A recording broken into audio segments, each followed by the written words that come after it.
Halo semuanya, apa kabar? Selamat datang kembali di kelas saya. Dan masih bersama saya, Fathul Aziz.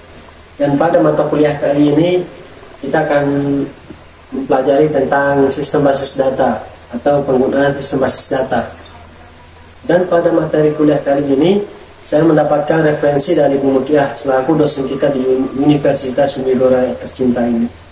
Jadi kita langsung masuk aja ke bagian pengguna database. Jadi pengguna database itu ada macam-macam, dan macam-macamnya adalah seperti DBA, database administrator, programmer, yang kedua programmer, yang ketiga pengguna aplikasi, yang keempat pengguna akhir. Nah, dari empat macam pengguna database ini, mari kita kupas satu persatu apa maksud dan tujuannya. Cekidot. Jadi teman-teman, yang pertama itu adalah DBA, yaitu database administrator. DBA ini adalah orang yang bertanggung jawab penuh atas pengelolaan database atau sistem database, dan tugas-tugasnya juga adalah antara lain sebagai berikut. Jadi yang pertama itu mendefinisikan pola sistem database. Dan yang kedua itu adalah mendefinisikan struktur penyimpanan dan metode akses. Itu tugas yang kedua. Dan tugas yang ketiga adalah memberikan kekuasaan pada user untuk mengakses data. Kemudian memantau kinerja sistem. Artinya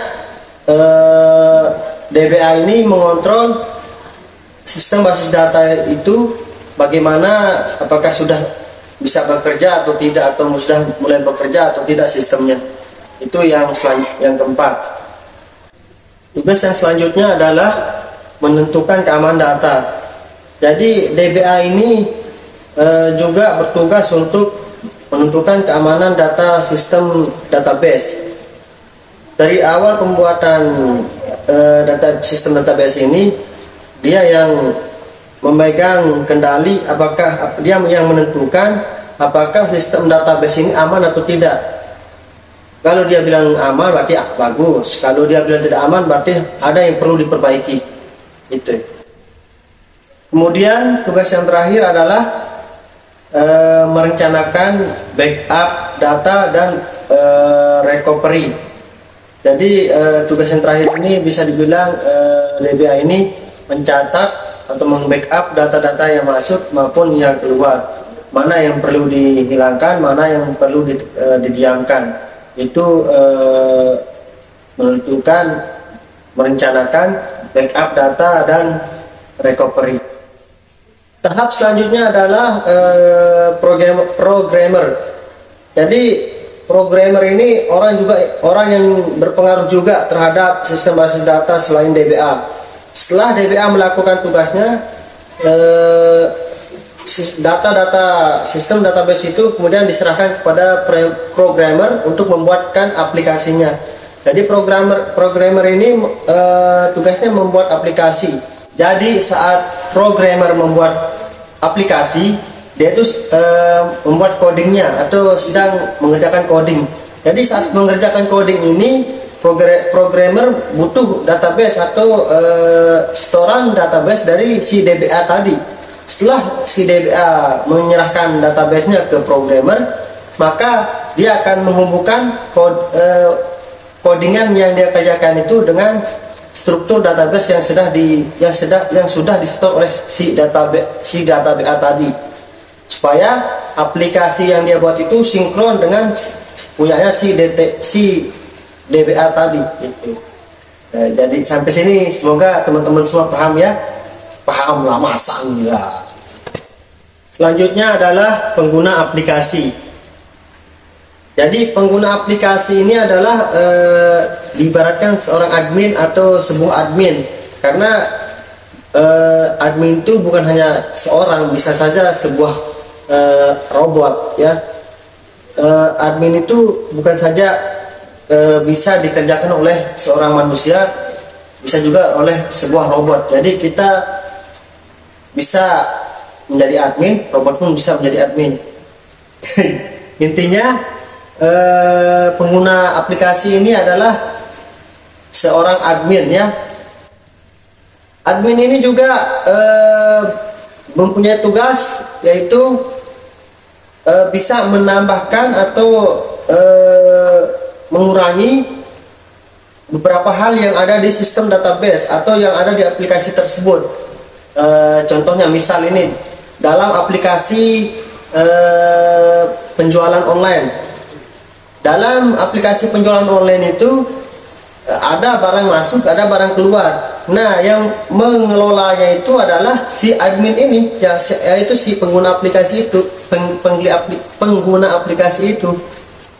Itu tugasnya pengguna aplikasi. Tahap yang terakhir adalah pengguna akhir. Pengguna akhir ini adalah user atau kita lah, contohnya kita.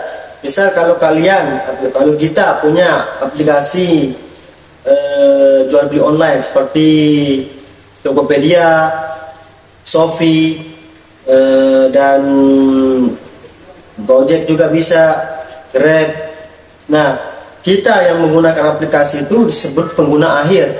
Jadi kita bisa menggunakan aplikasi itu untuk panggil ojek, beli barang, panggil ojek di Gojek, beli barang di Shopee, di TikTok juga bisa. Itu adalah pengguna akhir. Kita ini adalah pengguna akhir.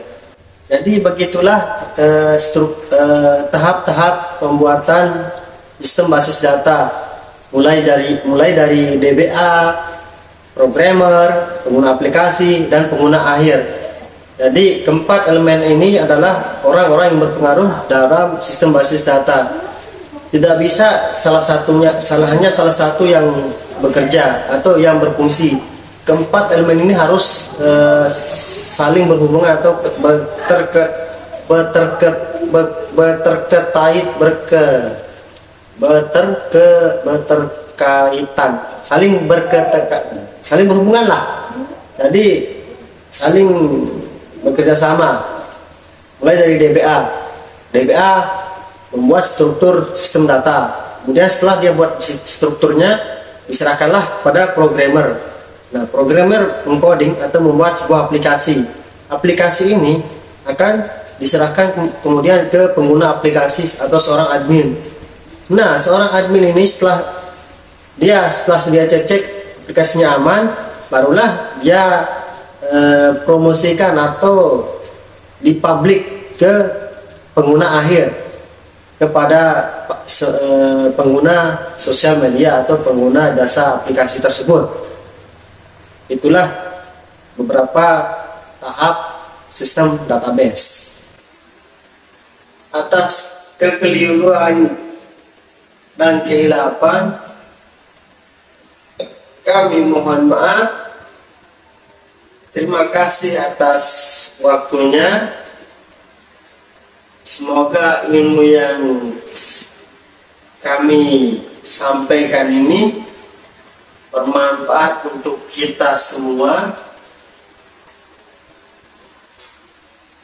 Wassalamualaikum warahmatullahi wabarakatuh.